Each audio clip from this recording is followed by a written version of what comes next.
Okay, so magandang gabi and welcome sa Just Ask Why podcast episode number 9. At ang topic natin for tonight is something that is very personal to me and I can say na very important to me kasi ito yung isa sa mga advocacy ako. It's one of my advocacies.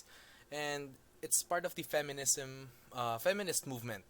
So, ang topic natin for tonight is why the men are trash movement is heavily misunderstood. So, kung nagso-social media kayo, mapa-Facebook man yan, Twitter, IG, I'm sure na lahat kayo nadaanan na itong phrase na ito, which is, men are trash. So, makikita niyo yan sa kahit anong aspekto sa social media, may it be about something very controversial or minsan sinasabi lang siya basta-basta.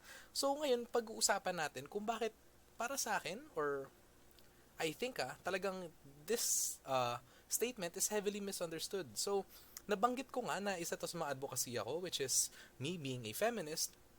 And I want to dwell on what feminism is para lang magkaroon tayo ng clear understanding. Kasi, unfortunately, others, iba pa rin ang understanding nila on what feminism is. Feminism kasi, akala ng iba, dahil dun sa word na feminism daw, it's for girls lang daw, for women lang daw, hindi daw pwede ang lalaki. So ako bilang lalaki, ano yun, bawal ako maging feminist.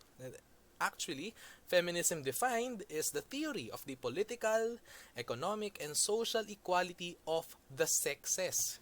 Keynote, equality of the sexes. So, tinatake niya lahat ng aspects sa buhay natin, mapa-political man yan, economic or social, para magkaroon ng equal status between the exes. Pero dahil ang setting natin sa mundo ay patriarchal or kung saan mas lamang or mas dominant ang male, usually sa feminism, it has an organized activity on behalf of women's rights and interests. So, pinapaangat natin or we are uplifting women. Kumbaga, yun yung goal ng feminism. It is not to have a gender more superior or more dominant than the other gender, pero rather equal tayo, equal ang sexes.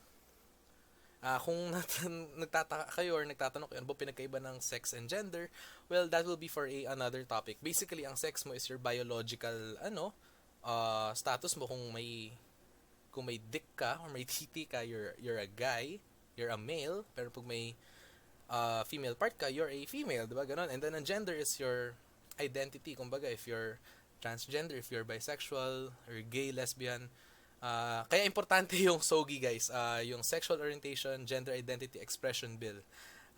Pero hindi nyo focus ng topic natin ngayon. So una, dwell na tayo. Finally, sa topic natin na men are trash. What is men are trash? What is that statement? Ano ba meron dito? You know, every few minutes for the last few years, I think siguro mga 2017, it feels like someone has tweeted men are trash, only to be met with the wrath of those more indignant at its divisiveness than the sexism that keeps it viral. Actually, pag may mga nagsasabi na men are trash, may kita nyo sa pag-aaway, hindi yan dahil sa madami nagagalit sa ginawa ng lalaki, nung trash na yon, pero it's more of, uy, not all men. Uy, anong men are trash? Hindi naman ako trash, diba? Parang nakikita nyo na nagiging focus for the last few years is about that statement being or sounding divisive instead of focusing on the real focus, which is yung bakit trash yung men, 'di ba? So kaya nga men are trash. You know, some may say it's hate speech kasi nga you're literally degrading us, you're calling us trash, 'di ba? Pero on the contrary, men are trash combats hate. It actually combats hate. Its target is misogyny or yung prejudice against women. And if we cry hate speech every time an oppressed group, for in this context the women, condemns the way in which a privileged group, in this case the men, treats them, we will miss vital opportunities to disrupt harmful power dynamics. So, umbaga, in a very specific, in a very simple way, pagka sila na nga yung oppressed, tapos tinatanggalan mo pa sila ng karapatan na makapag-express and you call it hate speech, para bang ang unfair naman para sa kanila na sila na nga itong nalulugi and then you take away that right. But it sounds familiar, di ba? Maraming context pa yan. Let's keep on going. Though the phrase has a range of uses from, serious retaliations by those who have been wronged by men to actually light-hearted invectives. Its hashtag collects these incidents in a constellation of online solidarity, which serves as a case against harmful masculinity. So actually, nagre-range ito, yung gamit ng phrase na ito from, kumari, yung hashtag #MeToo movement, na kung saan maraming babae ay biktima ng sexual harassment. Uh, and then dito rin na umusbong yung men are trash. And minsan sa lighthearted, para bang men are trash dahil pinaglalaruan lang kaming mga babae. Sinasabi na cheaters sa mga lalaki, grabe, nakakainis sila, wala ba silang pakiramdam namin.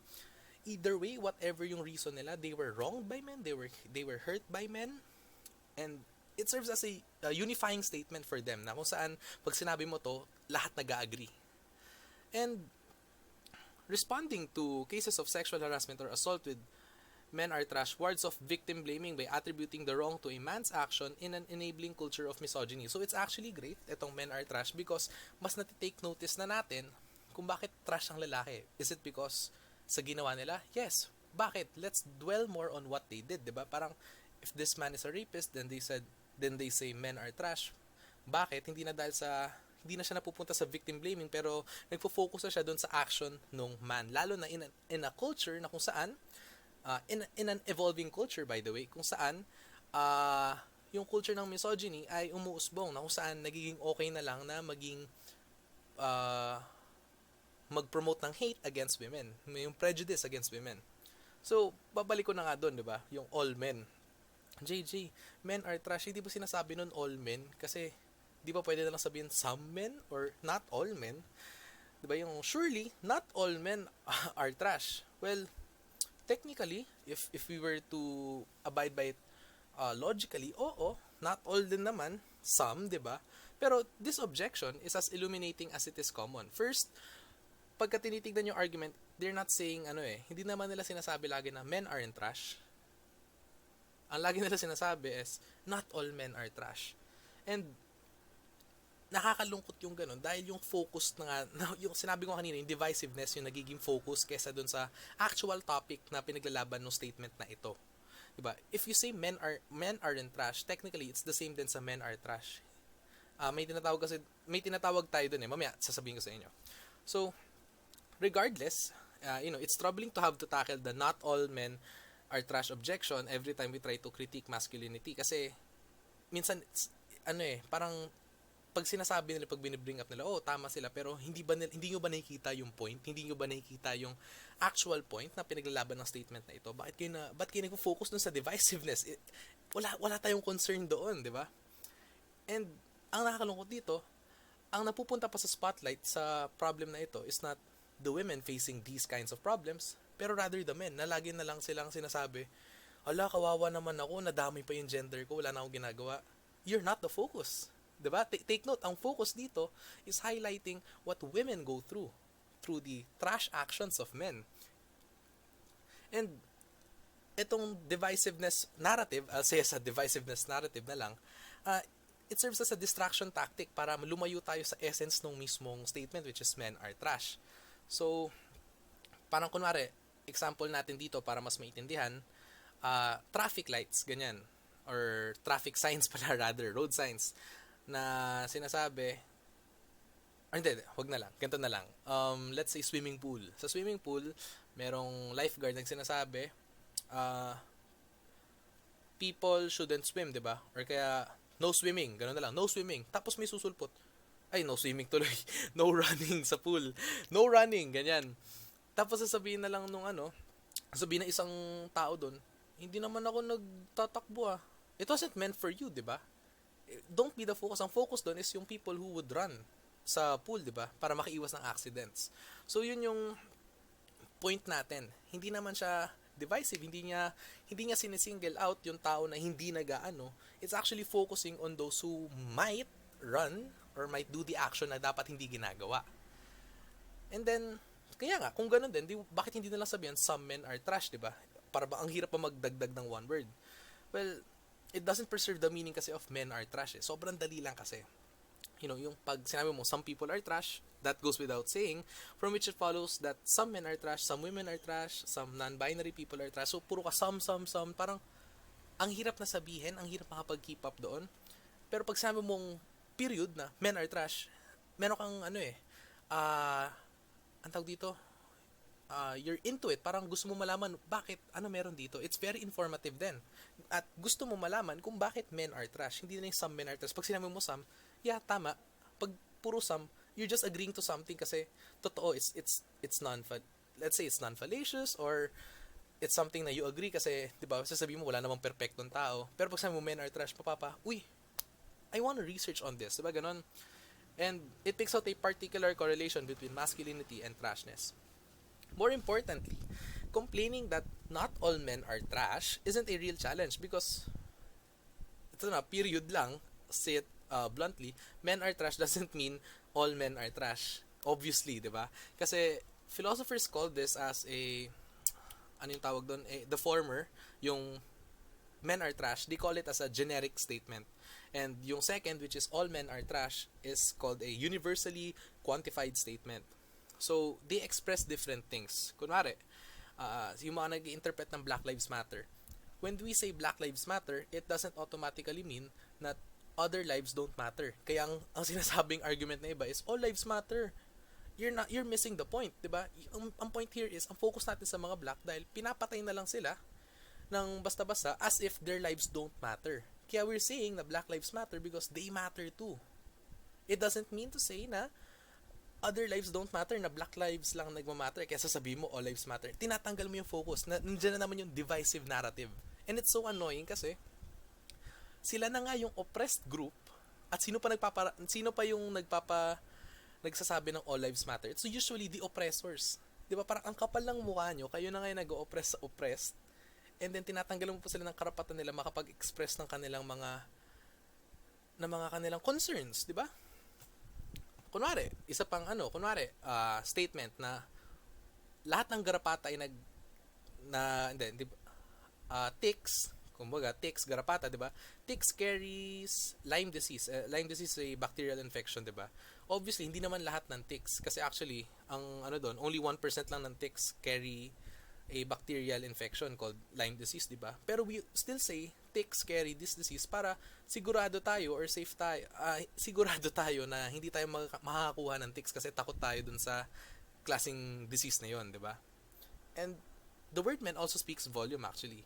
Yung pag sinasabi nating men are trash, it refers to the system or type of society that we are in, which is a patriarchal one, or sa Tagalog, makaamang sistema. Patriarchal society is a type of society where men are the dominant people. They have the power and all. And it isn't limited to men as how it is always misunderstood, because there is always a bigger picture. So, na-explain ko na siguro yung men are trash. So, parang okay na, natakil ko na yung yung divisive narrative, yung pagwawalang focus, yung nakorelate ko rin siya sa Black Lives Matter. So, how is it heavily misunderstood? Actually, sobrang daming cases kung bakit na-explain, nabanggit ko rin kanina yung mga narratives na ginagamit ng babae on using this statement, di ba? Pero, we'll try to connect that later. So, how is it heavily misunderstood? Well, tendency is we tend to alienate men, di ba? Ako, personally, marami ring mga babae na dahil nagdududa pagdating sa lalaki kasi parang dahil nga sa men are trash movement na parang bang lahat ng lalaki ganito, ganyan, iingat ako. Hindi man sila nag-iiwas pero nag-iingat sila. And we tend to dismiss them with the statement and don't listen, 'di ba? Pag sinabi mo ng ay sige, men are trash, ayoko na makinig sa kanila kasi sayang lang sa space sa utak. Parang ganun. And when I say we, I don't mean all, di ba? Kasi generic nga yung statement. Hindi ko sabi lahat ng babae ganun. We tend to hate their actions because they do it, but never try to see the fact that we do it too. Kunwari, yung sinasabi ko kanina, yung sa self-narratives lang na, kunwari, nag-cheat, di ba? Para bang galit na galit ka sa lalaki dahil nag-cheat yung ex mo, pero hindi mo rin ba nakikita na may mga kaibigan ka rin na gaganon or ikaw prone ka rin sa paggaganon? Parang ang kapal ng mukha mo magalit sa isang tao na nagawa ng ganon, tapos yung ibang tao parang hindi mo pinapansin, ganyan. Kumbaga hypocrite. Kumbaga hypocrite ka dahil sinusundan mo lang yung men are trash movement dahil sa personal mong belief, and then ayaw mo makinig or ayaw mo magtugon ng pansin sa mga taong ganun din pala na malapit din sa'yo. So, kunwari, Isa pa, when a girl gets ghosted, she says, wow, men are really trash, but ginost ako na lalaki na yun. Whenever we face certain problems that we don't think we deserve, uh, and I am not in any way invalidating what you felt. If you felt very sad nung nag-ghost ka or nung nag-cheat, that is very sad, and I'm sorry if you have to go through that, diba? Pero we immediately resort to the statement that we think are aligned with what we feel. So kunwari, kung ikaw ay babae at ang jowa mo ay lalaki, or kung ikaw ay isang lalaki at ang jowa mo ay lalaki at chinit ka or ginost ka ng possible partner mo or partner mo, and then nag-stick ka sa statement na ito, medyo problematic siya dahil dismissive na lang yung ano natin eh. Dismissive na lang ang tone eh. We don't interact, we don't listen. Wawala yung connection natin. So, people usually forget this movement din eh. They're taking it for granted. This movement is a protest. Nabanggit ko yung hashtag #MeToo, diba? Yung #MeToo movement is about women speaking out about their experiences nung they were sexually harassed, and it takes so much courage para magsabi sila ng ganun. And to see this men are trash movement as a something na being blatantly put out lang sa social media, na kahit hindi naman ako correlate sa protest, it's very sad kasi nami-misunderstood yung point nito, yung focus nito. People take the movement for granted for their own personal shenanigans. Kung hari yung nag-ghost lang siya or kaya hindi binigay yung number, yung mga ganun maliliit na bagay. And I'm not joking, may mga ganito talaga. Men who also use this, may mga lalaki din na gumagamit ng men are trash. Obviously ako, meron din mga iba, pero hindi nila alam kung ano yung sabihin ng statement na ito, are one of them then who forgets the movement. Ang akala nila ay isa itong trend na kailangan lang nila sundan para ligtas ang kanilang image sa social media. Some others, marami akong kilala na lalaki na feminist kuno, na kung saan nagpapakunwaring feminist sila, wala silang alam sa history, wala silang alam sa protest movement na ito, wala nga sila alam sa first, second, and third wave, hindi nga nila alam kung ano yung mga waves, pero ginagamit lang nila yun para makascore ng babae. Kasi akala nila, at ito yung soft boy technique, yung ganun. It's very annoying. I literally cringe kada nakita ko ng lalaking, kunwari, feminist daw, tapos tatanungin ko, sige nga, kailan yung first wave? Kailan yung second wave? Kamusta yung third wave natin? Tapos wala silang masagot na, Mars, ano ginagawa mo? Ang advocacy ko ay hindi pang score ng chicks ng babae, okay? Ganon. Anyways, and the phrase has mainly been used by women to highlight the daily abuse and violence that they experience. It's not about men, but more so about what women experience at the hands of men. Utilized mainly to raise awareness. However, these days, it is not uncommon to see people using the phrase on social media platforms, showcasing frustration to various acts that range in severity. So, dito ang nagiging misunderstood siya kasi nga, since it was a protest to highlight women's struggles, ang nangyayari na lang is it's highlighting yung ginagawa ng men. I mean, it's good din naman na alam natin that we are aware na may mali sa ginagawa ng lalaki, pero if we try to make it look like na nagiging dismissive na siya sa struggles ng kababaihan, then there's something wrong with it dahil nagda-divert na tayo sa goal nito, di ba? And sadly, para sa akin, the way I see it, it can actually become the new boys will be boys. So kung alam niyo yung boys will be boys, it's usually, kuwari, pag nagsusuntukan ng mga lalaki, lahat tayo parang, uy, pigilan natin sila. Pero sasabihin na, hindi, hayaan nyo lang, boys will be boys kasi. Overusing and justifying how men are trash is basically saying the same thing as boys will be boys. So kunwari, kung ang tao nag-cheat, ang lalaki nag-cheat, tapos sasabihin mo na parang, ay, ano ba yan, men are trash talaga. It's basically saying, pag pinalitan mo boys will be boys, mo, nag-cheat na naman yung lalaki, grabe, boys will be boys talaga. We keep on saying it over and over and over and over again na lahat ng mga tao, lalo na if it's being done on petty things. Again, I'm not invalidating what those people are feeling, pero walang action na nangyari. We're just blatantly saying it and walang educating, walang tamang pag-call out, no action, nothing, walang mangyayari. Kasi once again, this phrase is actually a movement, a protest. Okay? So if overusing this statement will just actually be the new boys will be boys 2020 version, di ba? Parang, or the new IG-nurse version, di ba? 21st century version, ganyan. So with that saying, parang ang dami na palang beses, no? Parang, should we stop using it? Parang, is there an alternative to use for that statement? Actually, I don't know din eh. With the rate of how it's being misused, we cannot guarantee that everyone means the same thing whenever we put the statement into light. Kunwari, pagka may isang artista nagsabi na men are trash, tapos lahat ng followers niya nagsabi na men are trash din, are we sure na lahat yon ay alam yung sabihin na men are trash? Or are we sure na lahat yon aligned din sa thought? Or baka yung iba ay sinasabi lang yun para maligtas nga kanilang image sa social media? Or iba para makascore, di ba? Nakakalungkot lang. Pero, for me, what's important is we can continue to use it as it was used as a symbol for unity, for solidarity. And I know the statement may be harsh kasi nga akala na iba, ala, hate speech yan, JJ. But isn't that the point?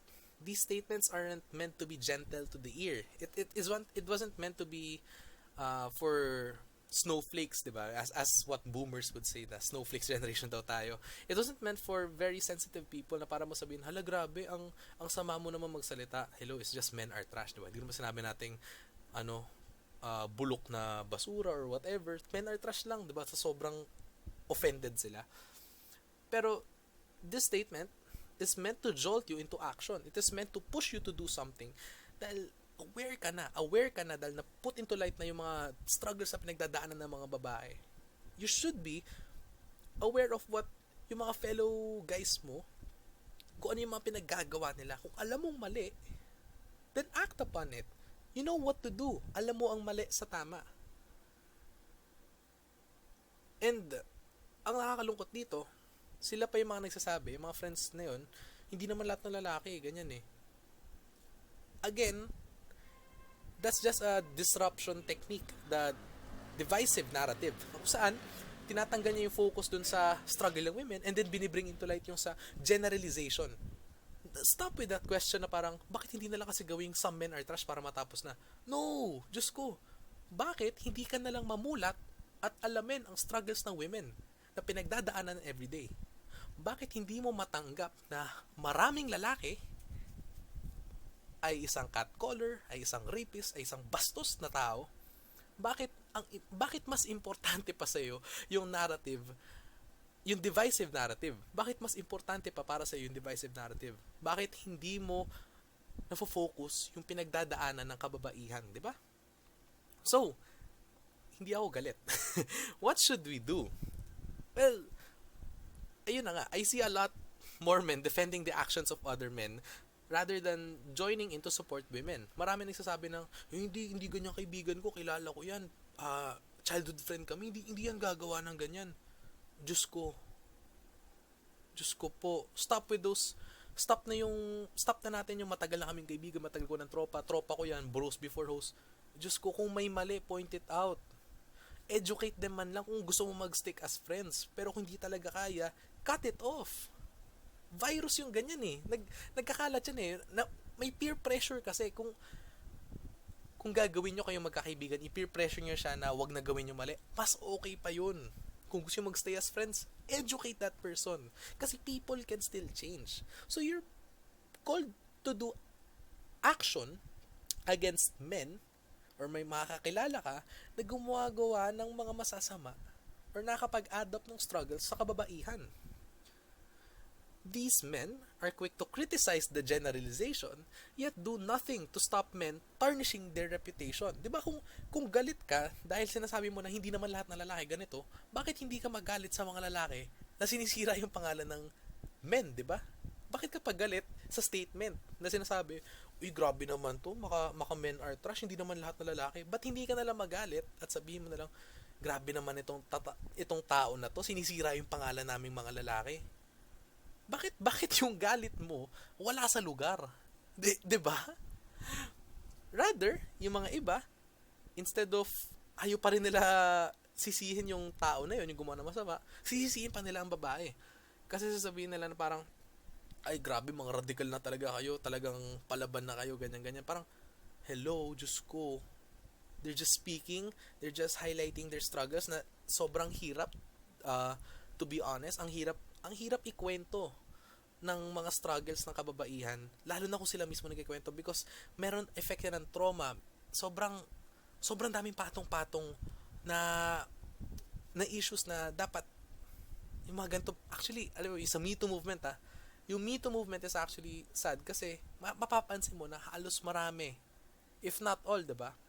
Marami babae dumadaan sa gantong klaseng struggle yung when facing sexual harassment. And that narrative has to stop. I'm not saying na yung narrative na parang nagsispeak out yung babae, pero rather, alam nyo ba, ang hirap na makinig sa mga kwento ng babae na that they are being sexually harassed. Kasi in the first place, dapat hindi nila nararanasan yun. In the first place, dapat hindi na sila nagsasabi ng Me Too. Dapat ma-stop na yung Me Too na yun. And we should do better than just calling out men. We should actually listen and educate. If we all want to be heard, then we should also be listen. We should also be able to listen. Kasi nga sinabi ko, yung iba ginagawa na lang tong way of dismissing men. As in lahat ng lalaki dinidismiss dahil tinitake for granted yung men are trash, 'di ba? We should continue to fight also for others kasi hindi naman lahat ay may boses, 'di ba? And action has to be done. It is true that not everyone will accept these arguments. Hindi nila matatanggap na para bang may mga matitigas pa rin yung ulo na magsasabi na parang hindi, bakit kasi generalization, ano to? Bakit masyado na nagda-generalize yung statement, yung men are trash, ganyan. But but to the men who claim not to be trash and resent the generalization, ano bang ginagawa mo para matigil yung lalaki sa paligid mo from tarnishing your reputation, 'di ba? Kung sobrang affected ka, kung sobrang importante para sa iyo yung reputation ng so-called men, bakit ka nagagalit sa statement at hindi nila sa mga lalaking gumagawa ng masama, 'di ba? Sobrang kumbaga kung ang Philippines ay sinabing most corrupt country, saka magagalit. Magagalit ka sa gobyerno, 'di ba? Dahil syempre sila yung corrupt. Pero hindi ka naman magagalit na parang, ito maka most corrupt country, ikaw kaya tumira dito sa Philippines. 'Di ba? Hindi ka naman ganoon eh. Magagalit ka sa gobyerno mo dahil sila yung corrupt. In the same way, na sino naninira sa bansa, kung bansa Philippines, 'di ba? Kung sino naninira sa gender or sex mo, men, 'di ba? Saka magagalit. 'Di ba? Magagalit ka dapat sa naninira sa reputation nyo. Kung sobrang obsessed ka sa reputation mo. Are you calling out misogyny when you hear it? Are you raising your sons or willing to raise your sons in the future to be sensitive to the needs of others? Are you offering compassion to other men in your life? Are you taking action to make sure na this doesn't happen again? Diba, maraming marami tayong pwede gawin. And the very simple way to address it is by actually acknowledging, firstly, bilang isang lalaki, ma-acknowledge mo na basura talaga ang karamihan ng lalaki. And second, is to call out. Na pag kunwari, may kaibigan ka ng mamanyak, may kaibigan kang nudes collector, call them out. Mali yung ganun eh. Actually, pwede mo silang kasuhan. Pwede silang kasuhan ng cybercrime cases. Sobrang daming batas dyan sa regarding sa internet. At hindi pa natin kailangan hintayin yung may-ari ng nudes na makaalam na kumakalat yung nudes niya at pinagpepestahan ng mga lalaki. Kung ikaw lalaki at alam mo may gumaganon, sabihan mo agad yung kaibigan mo, pre, tigil mo, hindi nakakatuwa yung ganyan. It's not something to be proud of.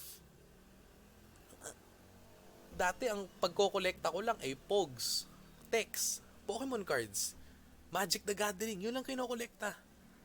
Tapos ngayon mapapansin mo, karamihan kinokolekta ganyan. May makakita ko kumakalat mga group chat sa Telegram, secret group chat, tapos nangongolekta sila ng mga pictures na nga lang, pictures ng babae. Mga minors karamihan. Yung friend ko sa Twitter, si Nick, kumalat yung tweet niya na yun, and obviously she was so devastated. Siyempre sobrang shock siya na para bang may nakakuha pa ng pictures na hindi niya pinopost. So ganun katindi yung nangyayari dito sa mundo, na para bang we're surrounded by men who do these disgusting things, and the only thing that most men do is not to call them out, but rather focus nga dun sa statement na why is it daw masyadong generalizing, bakit daw nakakasira daw ng reputation nila. May mga nakikita nga ako, meron na nakita sa Twitter, sinabi, ang only fear daw ng lalaki na yon ay hindi daw siya ma-falsely accused ng rape dahil nakakasira daw ng buhay yon. And then may nag-quote retweet na babae, ang fear ko ay wag ma-rape. And that speaks volume, 'di ba? Yun yung fear, yun yung nakakatakot sa ibang lalaki. Hindi nila makita yung struggles ng women. Rather nakikita nila yung struggle nila that could lead to the struggles of others. 'Di ba yung kunwari, ayaw ko ma-falsely accused ng rape. Okay. Pagka nakita natin statistics, actually, parang 2 out of 1,000 guys lang ang falsely accused. Tapos pag nakita mo pa yung statistics lalo, only 6 out of 1,000 men are jailed for being raped. Ay, for raping. So nakakalungkot. Once we see the statistics, just yung ignorance ng ibang lalaki. And as we confront the revelations of the Me Too movement and witness the rise of strongman leaders who brandish normative masculinity in their personal and political lives, Duterte blatantly saying na dahil doon nare-rape ang babae dahil maganda, or dapat daw mauna ang mayor, hindi dapat yung mga rapists, or kissing women live, ninonormalize lang yung pagiging macho man, 'di ba? Sa Philippines kita mo lahat ngayon, halos lahat kayo nagmumura para bang normal na lang. Nakakalungkot. Pero yung men are trash na movement, it may just be the provocation that's needed to start the process of imagining something better. Actually, provocative talaga siya dahil maraming men ang napapaisip, parang bakit ba puro men are trash? Maraming lalaki naglumapit sa akin nagsasabi na parang, JJ, bakit mo sinasabi men are trash? Hindi ba lalaki ka rin? Hindi ka ba ashamed na parang nababastos yung pagiging lalaki mo? And I'm like, totoo naman kasi. And ako personally, dahil alam kong hindi naman ako gumagawa ng ganun, why would I be affected by it? And I want to fight side by side with the women who are struggling. Kasi hindi ko kaya, ewan ko paano nakakaya ng iba or paano nakakaya ng konsensya nila na alam nila nagsasuffer ang babae tapos wala silang ginagawa about it. Hinihintay pa nila na maapektuhan sila personally. Di ba? Kailangan na lang ba lagi nating sabihin yung narrative na paano kung yan yung kapatid mo, paano kung yan yung nanay mo, or paano kung yan yung crush mo, yung best friend mong babae, ganyan. Hindi na natin kailangan dumaan sa tanong na yun.